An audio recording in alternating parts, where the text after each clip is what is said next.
Good morning, friends.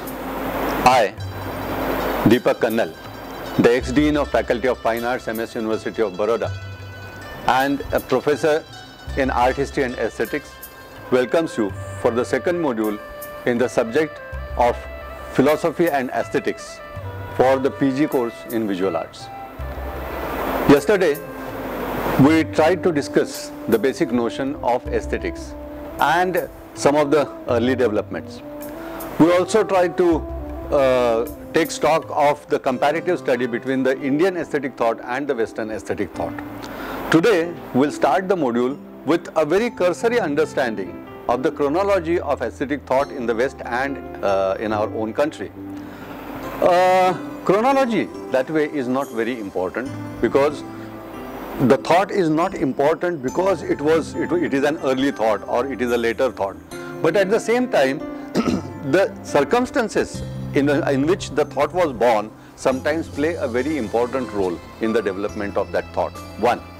The other thing is, there is a popular notion that the creative activity and the critical activity normally do not go hand in hand. Some people believe, and they have also discussed about it, that when the creative activity is throbbing, the critical activity takes a back seat, and when the critical activity becomes very powerful, the creative activity normally is not as turbulent, as vigorous as it should be. It cannot be taken as a rule, but if you observe, you will find that in Gupta period there is no major theory in Indian aesthetics, or in Renaissance period we do not come across a lot of theoretical discussion on art. The art was created, but the theory, Renaissance did not contribute any major theory to the realm of aesthetics. This is a general observation, not a rule. Let's see how far it stands correct.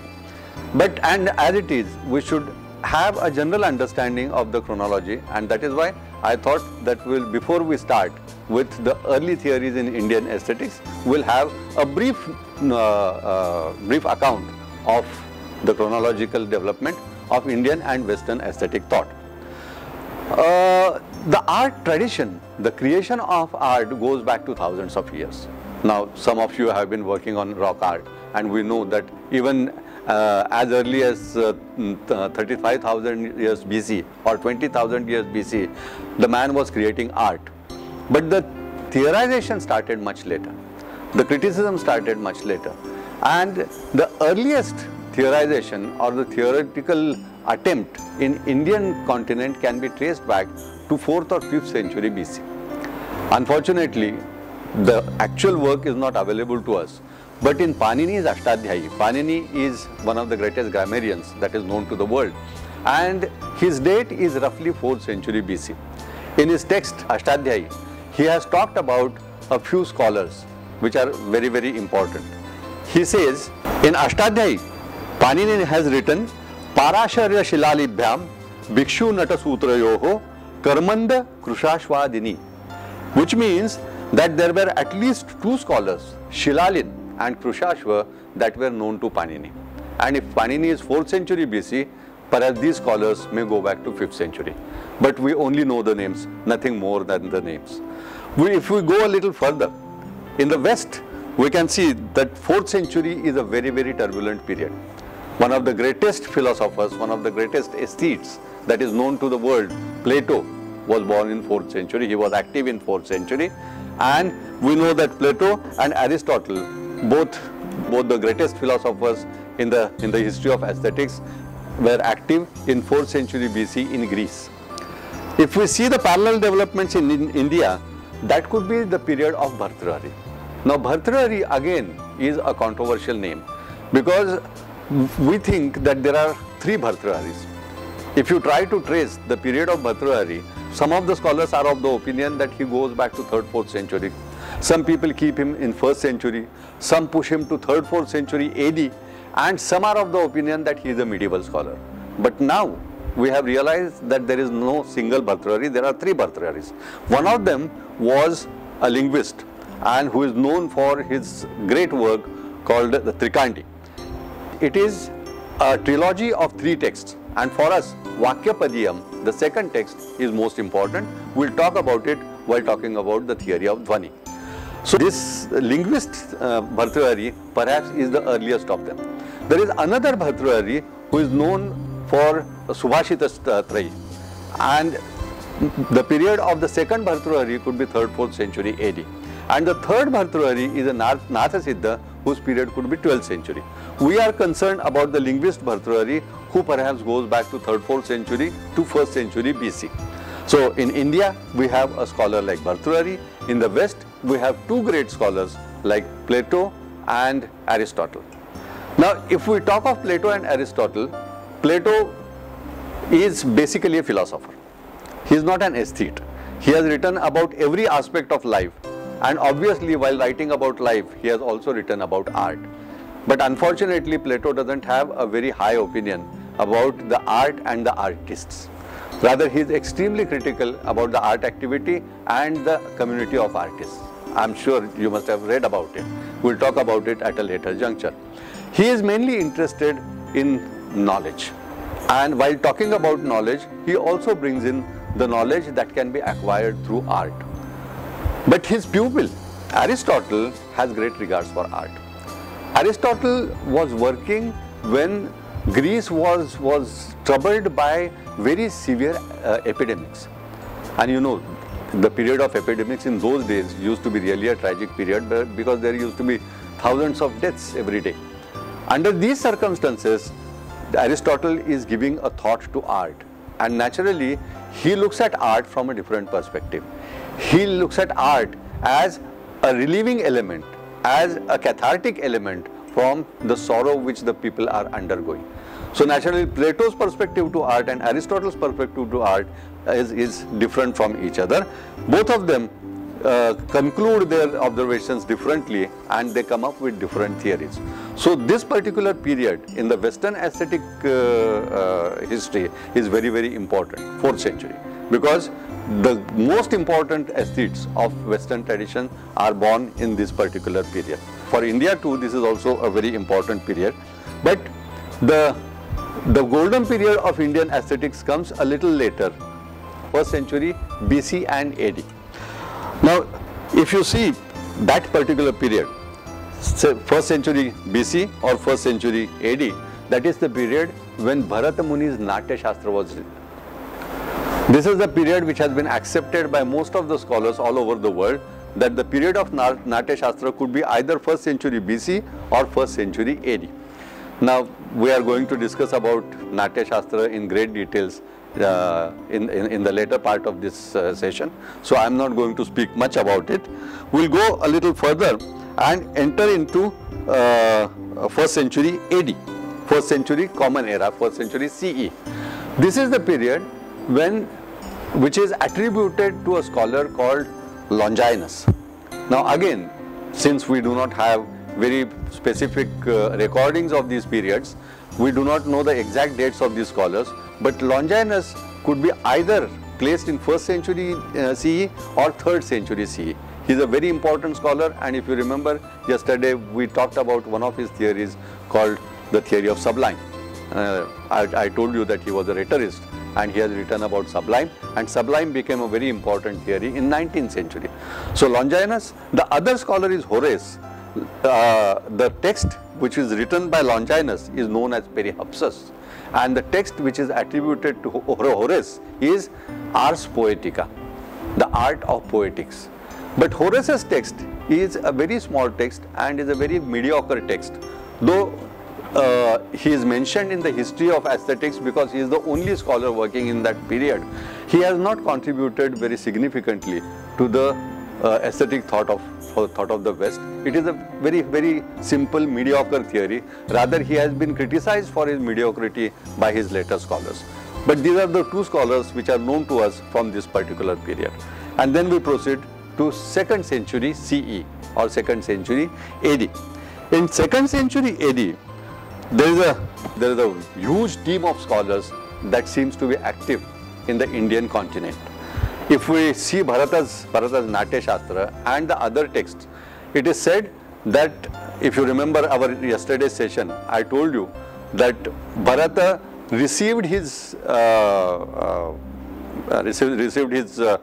Natya Shastra from the Lord himself, Lord Shrikanta, that is Lord Shiva himself, and then he imparted that art to 100 sons of him. He had 100 sons, and that art of Natya Shastra was imparted to those 100 sons. Now we know that a person cannot have 100 sons. They could be his pupils, they could be his students, whatever it may be, but it seems that the critical thinking or the aesthetic thinking in this particular period was very, very turbulent. Again, we are so unfortunate that none of these works are available to us, but we know quite a few names that go back to this period. One is Kohala, Dhurtila, Dattila, Badarayana, Matrugupta, and many more. So, and if you remember, I told you once that in one of the discussions of Abhinav Gupta vehemently says that I am pleading this in the light of Kohala's writing, not in the light of Bharata's writing. Anena tu lokena, Kohala matena, natu Bharatena. This is not Bharata's opinion, this is Kohala's opinion, which perhaps means that Kohala was as important as Bharata. He is being given almost the equal status, at par with Bharata, because he must be a very important scholar, but unfortunately we do not have any of his writings available to us. So we are extremely unfortunate that all this aesthetic thought which came into existence in 2nd century AD is not at all available to us, and we will have to wait for the next theory till 6th century, 7th century. There is a kind of hiatus. Hiatus is a gap. Hiatus is the missing link. So there is a kind of hiatus for several centuries, and this always happens. This has happened in the West also.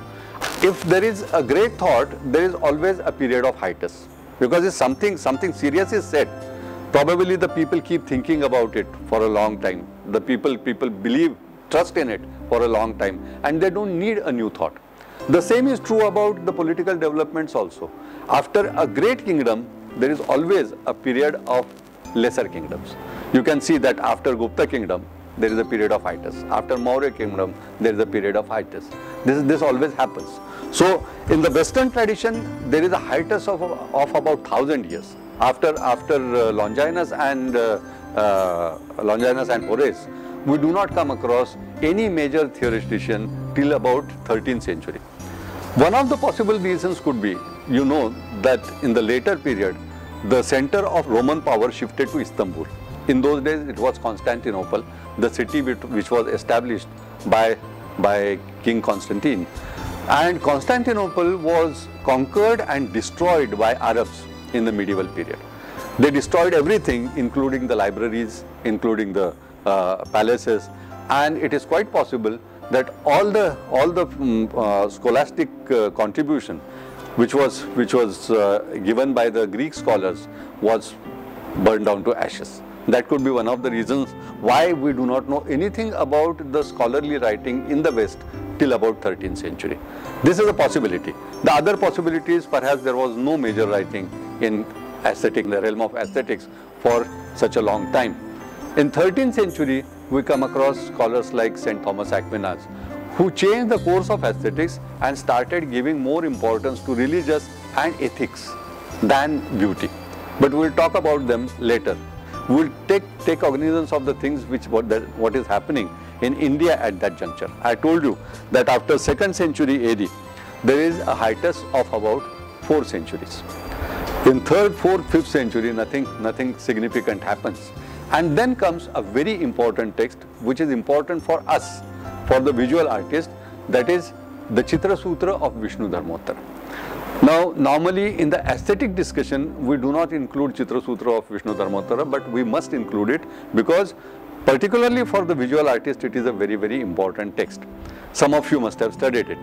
Now, Chitra Sutra, again, in case of every text, there is a debate about the exact date of that text.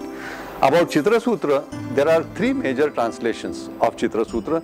The first one is by Priyabala Shah, which has been published by the Oriental Institute of Baroda. There is another translation by Stella Kremrich, and the third one is by Dr. Shivram Murthy. Shivram Murthy is very enthusiastic about dating Chitra Sutra, and he tries to push it back to the transitional period between Kushana and Gupta, that is about 3rd century. I don't think the text is that early because the language obviously is a Gupta language. It resembles the language of Gupta period. Stella Kramrisch places it at a much later date. She thinks that it is a 8th century text.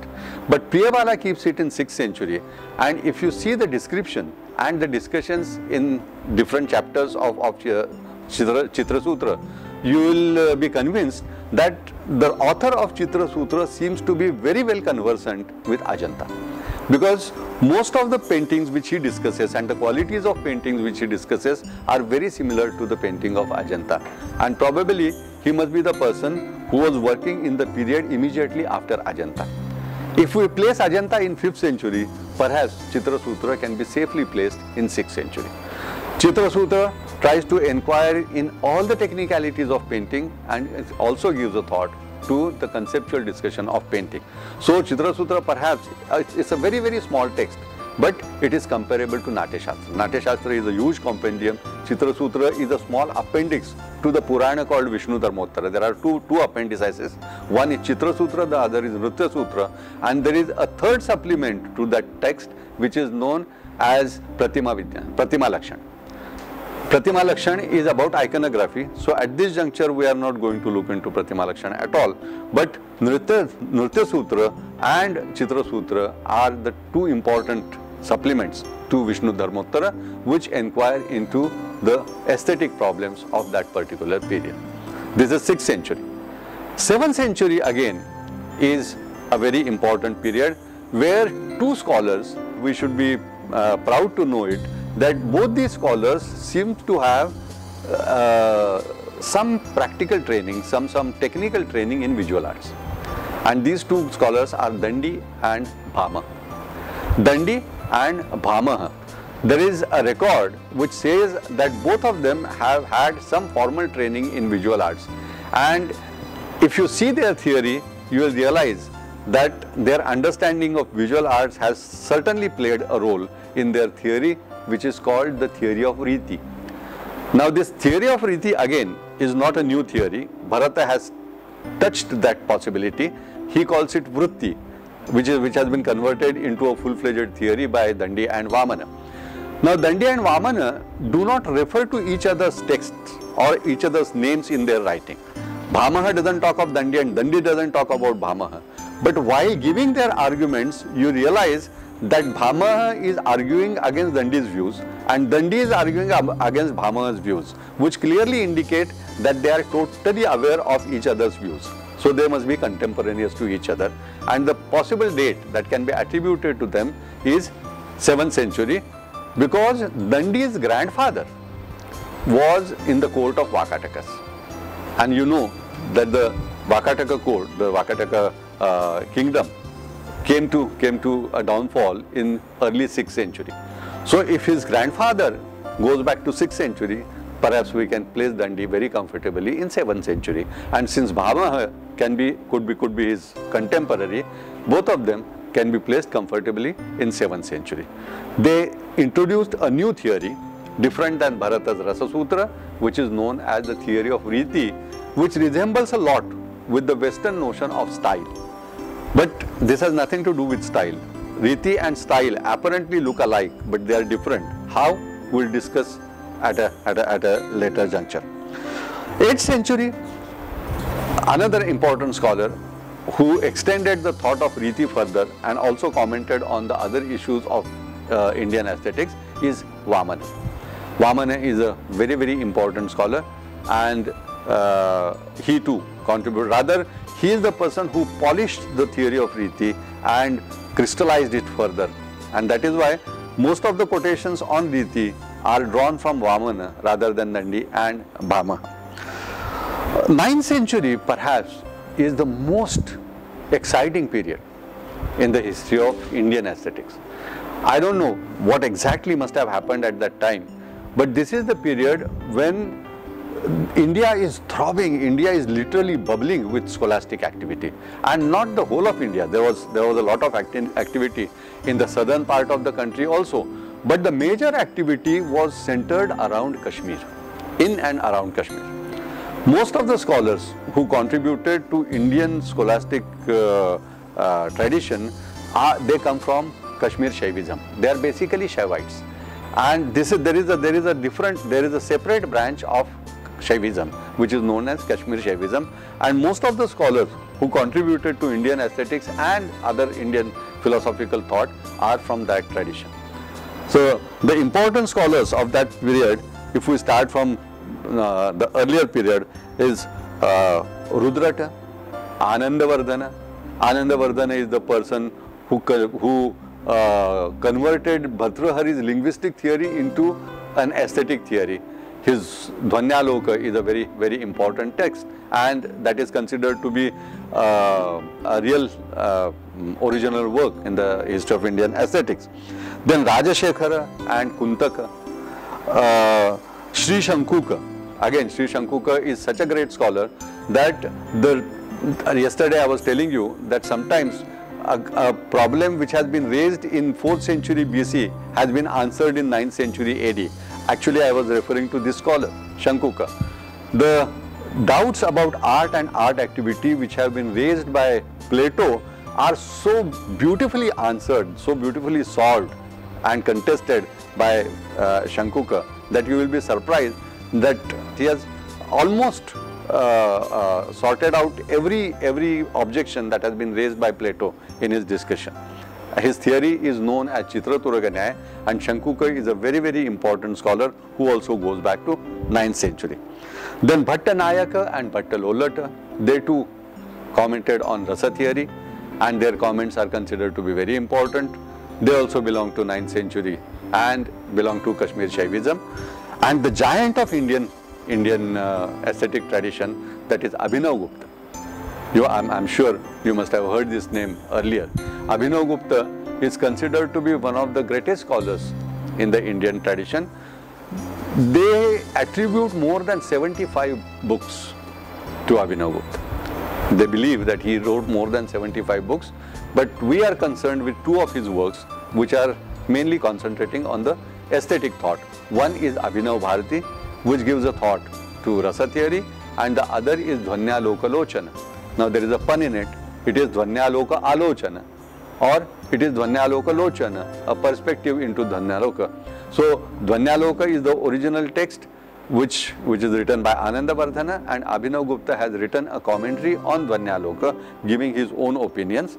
So he can be compared with Immanuel Kant. Like Immanuel Kant changed the course of Western aesthetics, Abhinav Gupta changed the course of Indian aesthetics, and that is why he is given almost the same status in the Indian tradition. All of them belong to 9th century. Now imagine how turbulent the whole scenario must have been. India must be really bubbling with new thought, new kind of thinking, a lot of scholastic debate. And this atmosphere continues also in 10th century. 9th-10th century is a very, very, very important period in the Indian scholastic history. So in 11th century, in 9th-10th century we saw these scholars. 11th century also is not far behind it.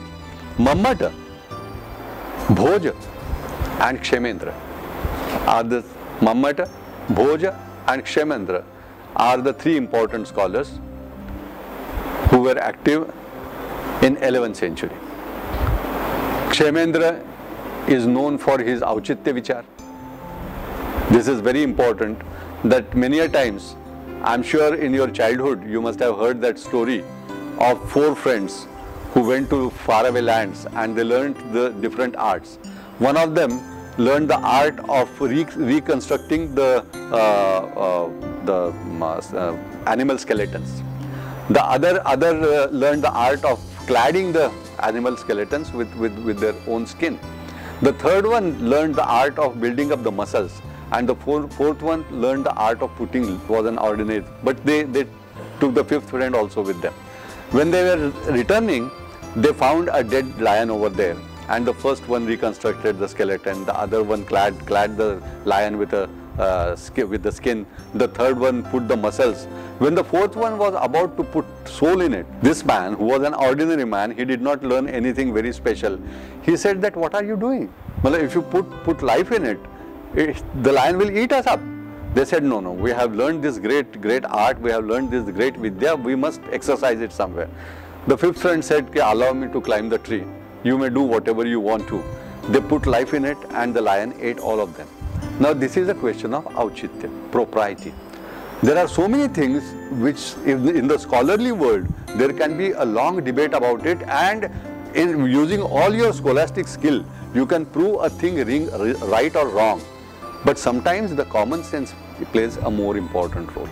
Auchitya, the propriety is very, very important. And if you try to create something or criticize something only using your intellect without giving a thought to auchitya, it will be a futile exercise according to Kshemendra, which is a very important thought. Kshemendra is known for his auchitya vichar charcha. Then Bhoja, all of you know, Bhoja has also contributed to Shilpa text. The Bhoja Samarangan Sutradhar is a very, very important text. And Mammata, these are the scholars from 11th century. 12th century, we have Ruyaka and Hemachandra. They are also very important scholars. But at that juncture, the Indian scholarship becomes more and more intricate. It inquires more into the number of rasa, whether this should be so it's a very highly technical discussion which we come across in this particular period. There is no new theoretical inputs, but the existing theory is being dissectioned further, being analyzed further into great details, and the whole exercise becomes a little cryptic, little too technical. Now in 13th century we do not have any great scholar to boast of, but 13th century has a European scholar, as I told you, whose name is St. Thomas Aquina. Now this is the period when Christianity was reaching its help. You know that Christianity, though was introduced in 1st century AD, in the first few centuries Christianity was not practiced by many people, because in the Roman kingdom Christianity was not permitted. So in the first 4 centuries, which are known as Dark Ages, Christianity was practiced in secrecy. Then from 5th, 6th century, it started becoming a little popular, but still it was not a very powerful religion, or it was not a thought claimed a great recognition. But after 10th, 11th century, after Romanesque period, it started becoming, after Byzantine, it started becoming very important, and by 12th, 13th century, Europe was taken over by Christianity. So naturally, the art which they created, which was radically different than the Roman art. Europe did have a great tradition of Greco-Roman art and the Greco-Roman aesthetics. Europe had the Greek art and the Greek aesthetics. But Christianity had a different art because their requirements from art were different than the requirements of the Roman people from their art. The Romans wanted to proclaim their power. The Greeks wanted to proclaim their humanity. So every art has a purpose. The purpose of Greek art was different than the purpose of Roman art, and that is why, though there is a lot of similarity between Roman art and Greek art, basically the aesthetics of Roman art is different. You must have noticed it, that Roman art is almost proclamation of power. There is a tremendous grandeur in Roman art which is not there in Greek art. So all these things could not be a part of Christian aesthetics because the purpose of Christian art was altogether different. Their purpose was to reach out to common people. They wanted to reach out to common people because Christianity was a religion of common people. So naturally we do not come across very ambitious projects in early Christianity. After 13th century, those projects started because they had their own aesthetics.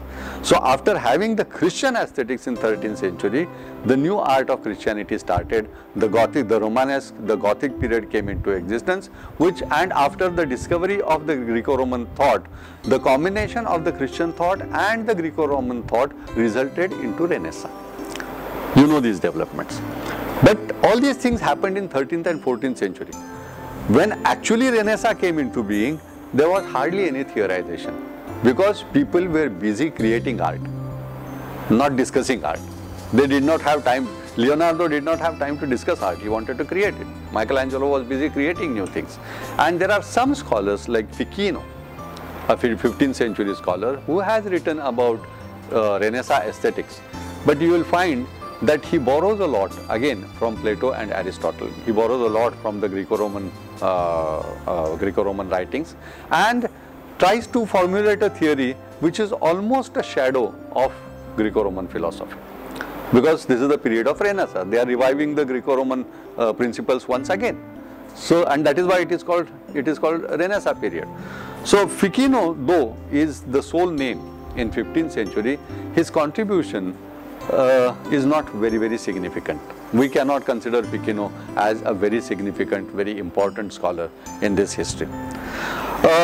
If we see what is happening in Indian continent at that time, in 16th century, we come across two major scholars. One is Appaya Dikshit. Appaya Dikshit was in the court of Krishnadeva Raya, and he has written commentary almost on all the theories. But he doesn't have any specific theory which he can boast of. He has not contributed a theory, but he is a scholar of all the theories, a great scholar, but not a pioneer. Appaya Dikshit in the south and Jagannatha in the north. So Jagannatha and a little before that Vishwanatha, these two scholars again commented on Bharata's theories and the other scholars. Their contributions are important because they try to give new interpretations to Bharata's theory of Rasa Siddhanta, but at the same time there is no original contribution from these scholars. Now this almost is the end of Indian scholastic tradition in aesthetics. After 16th century, we do not come across any major philosopher, any major aesthete in the Indian tradition. Very surprisingly, in the West, this is the period from 17th, 18th century. There is almost a kind of blast, and it is like a fountainhead.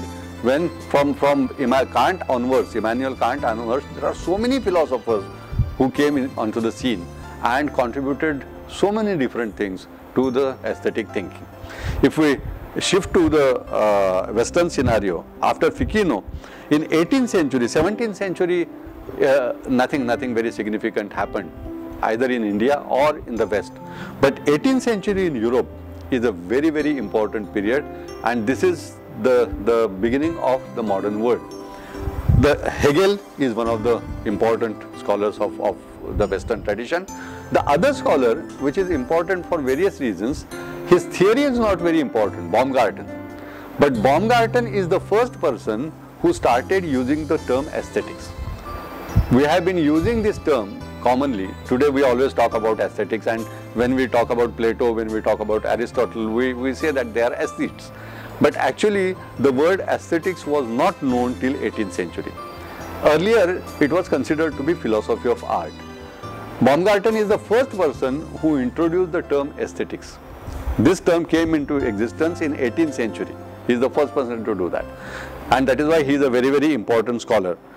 And along with that, the real giant of the Western aesthetic tradition after Plato, he also worked in 18th century.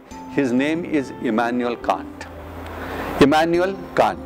I am sure all of you must have heard this name, because Kantian philosophy has it influenced all the philosophies for a couple of 100 years. As Plato influenced Western philosophy for several centuries, Kant is influencing Western philosophy even till today. Even today we are talking about Immanuel Kant, and his theory is known as absolute idealism. Absolute idealism. Hegel and Kant are very important scholars of 18th century, and they left a very deep impact on Western philosophy after them. So then in 19th and 20th century, there are, if I try to list down the names, perhaps I will have to read out the list for 15 minutes, because there are hundreds of scholars who have contributed immensely to the aesthetic thinking in the West. And even today, you know that so much of debate is going on in the West, so much of theorization is going on in the West. So I will only mention the early scholars who contributed to this thought, and then while talking about contemporary thought, we can refer to the rest of the scholars.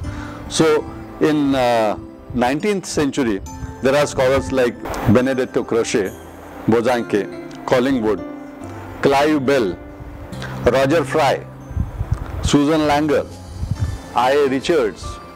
Now there are so many names, I am just taking a few of them. These are the 19th and 20th century scholars who tried to give different direction to the aesthetic thinking in the West. And then comes some new, the aesthetic thinking in the West takes a new turn. It goes away from value judgment. If you remember, yesterday we were talking about philosophy, and I told you that there are three major philosophical inquiries, and one of them is the axiological inquiry. From here onwards, the axiology takes a backseat. The axiology rather is totally cut off from the philosophical inquiry, and theories like psychoanalysis or the theories like Marxist theories, the theories like feminist theories, which are very different than the earlier theories. The concern of aesthetics is changing from here onwards. In Kantian writing, the concern has already changed. The earlier aesthetic debate was on the notion called art. They talked about art. Kant is the first scholar who talked about beauty. And then the scholars which I am talking about, they are not concerned with art, they are not concerned with beauty, they are more concerned with many other things.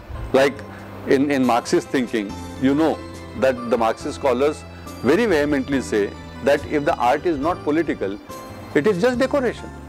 Every art has to be political. If it does not have a political agenda, what is the use of it? It is simply decoration. We don't want decoration, and particularly in the different perspective. So the Marxist perspective almost contains all the earlier perspectives and gives you a different point of view. The same is true about the feminist perspective. Feminist perspective again tries to introduce new concerns. It takes a different position, it takes a different perspective, and inquires into the new possibilities. The same is true about psychoanalysis. Psychoanalysis is not concerned whether the work of art is good or bad, whether the work of art is great or not. They are more concerned about the things which you can dig away. They call it archaeology of knowledge. Like you dig out the ground, they dig out the work of art and try to cull out something out of it. So archaeology of knowledge is a new concern of psychoanalysts. So the total agenda of aesthetics is gradually changing in 20th and 21st century, and then comes the period which is known as structuralism and the post-structural theories. So here the theories have changed radically. Now sometimes when you start reading about these theories, you keep wondering what exactly do they have to do with art, because now their focus is not on art. Theorization has become more abstract, theorization has become more autonomous. Unlike the earlier theories which was trying to talk about art, which were trying to talk about beauty, which were trying to talk about artists, now these theories are not concerned about those things. They have a different agenda, they have a different perspective and different intentions. So we will also try to give a thought to the structural and post-structural theories. So this is a very broad survey of the evolution of aesthetic thought in India and the West. As I told you yesterday, in 20th and 21st century, India has not contributed almost anything to the aesthetic thinking. There are only three scholars which can be mentioned in this context. One is Nachikealkar, who tried to suggest a different possibility of the theory, which is known as the theory of Savikalpa Samadhi.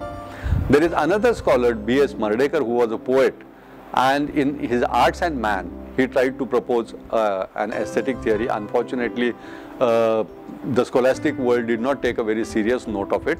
And the third important aesthete of India is Aurobindo. Rabindranath has written about aesthetics, but that cannot be considered as a theory. Aurobindo certainly has contributed to some extent to the aesthetic thinking of India, particularly in the continuation of Indian thought process. But unfortunately, we have not taken a serious note of it as an aesthetic theory, which means that in 20th and 21st theory, India has almost no contribution to aesthetic and philosophical thinking. We have not contributed anything to the scholastic thinking in these 2 centuries. So this is the general picture that we should keep in mind while actually talking about the theories. This should be at the back of mind.